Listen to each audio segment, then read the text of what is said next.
If you love Baltimore sports, you'll love WNST.net. There she goes. Rachel Ann, however you pronounce her last name. Ciarleglio. Come on now, Ness. That. Go and do your 5 minutes. All right, guys. How are you doing out there?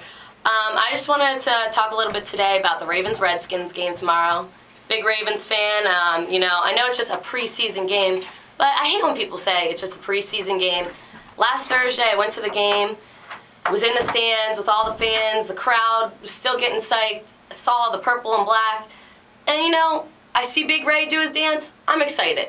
I love going to Ravens games. Even if it's preseason, it gets me excited for the season, what's to come. And a few weeks ago, Joe Flacco and Ray Rice, they were on ESPN News, I think it was, talking about how the guys think this is their year. They do. They're ready for it. They're going for it. This is the Super Bowl year. And I think, by the looks of it, it very well could be. Let's look into tomorrow a little bit. Don't want to look too far ahead. Tomorrow's the second preseason game of the season so far. We play the Redskins at FedEx. And there's a few things to look at tomorrow. We have, I want to look at the offensive line. We have some injuries on the offensive line.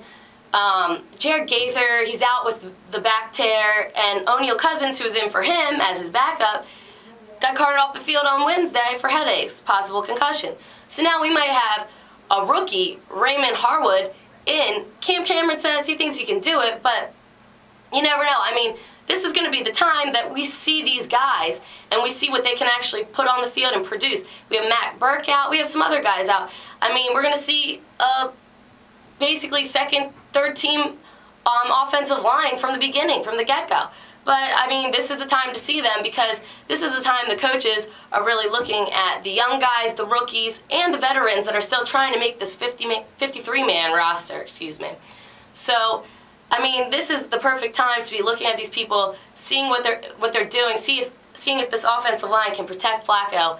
I mean, we have a lot to improve on, but I think the offensive line will be able to do it if they just keep their heads in the game. Some other things I want to look at, we have a lot of competitions at player positions tomorrow to still look at. We have that huge inside linebacker competition going on between Jameel McClain, Tavares Gooden, and Daniel Ellerbe. As of right now, I mean, for years, since Tavares Gooden's been on this team, people are saying, oh, he's going to be the next Ray Lewis, but he's always hurt. He's soft. And, it's like, we started Jameel McClain last game because last year Jameel McClain played great. He had huge special team plays last year. He didn't play that hot last week. I don't know what they're going to do this week yet. It's still not known if Tavares is playing, or if Jameel McClain's playing yet. But Tavares has his neck spasms. He's always hurt.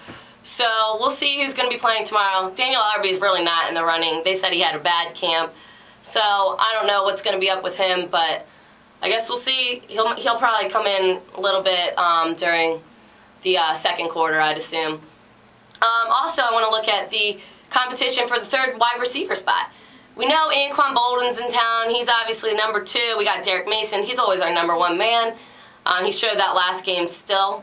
And, it's between Clayton and Dante Stallworth.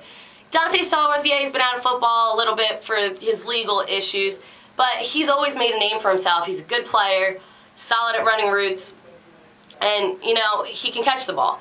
So can Mark Clayton, but he just hasn't produced the way the Ravens have expected him to produce. Last game, yeah, he had a touchdown. He played really well. I think he's been around Ravens football a lot longer, so I think he'll have the upper hand over Stallworth, but we'll have to wait and see until the team personnel makes their final decision come the start of the regular season. Now, I want to also look at, some players that have really been stepping up, like Tom Zimkowski. He's been really stepping up while Every's been out. Every's going to be out for a while. So it's really good to have players like him. At quarterback, everyone's like, oh, our secondary's so bad. Yeah, we all know that. No crap. But we have Chris Carr and, Travis Fisher played well. They both played okay, That's the most we can ask of them right now. And Ladarius Webb might be off the physically unable to perform list soon, so we'll see if he comes back. He could be great. Players like Terrence Cody, who's new to the Ravens, was playing great last game. He had some good tackles. And Prince Miller, I mean, he had a great punt return for a great punt return run back. It was, I mean, he looked good. I had heard about him, heard about the guy. He looked good. The Redskins, you know, they have a lot of young talent coming in too, though. You know, they have a new coach in Mike Shanahan, new offensive coordinator Kyle Shanahan, and they know what they're doing on offense. Last game, they blew the Bills out of the water. Brandon Banks, that little 5'7" dude, he can run. You know, he can run a 4.1. I heard he can beat Chris Johnson. So, Brandon Banks is somebody to look out for the Redskins. Devin Thomas, he had a touchdown last game too. Malcolm Kelly, a bunch of these younger guys. And Rex Grossman looked good.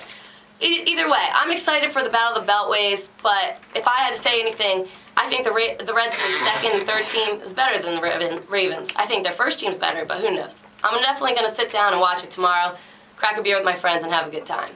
Thanks a lot, guys. You're Rachel. I'm Rachel for WNST. If you love Baltimore sports, you'll love WNST.net.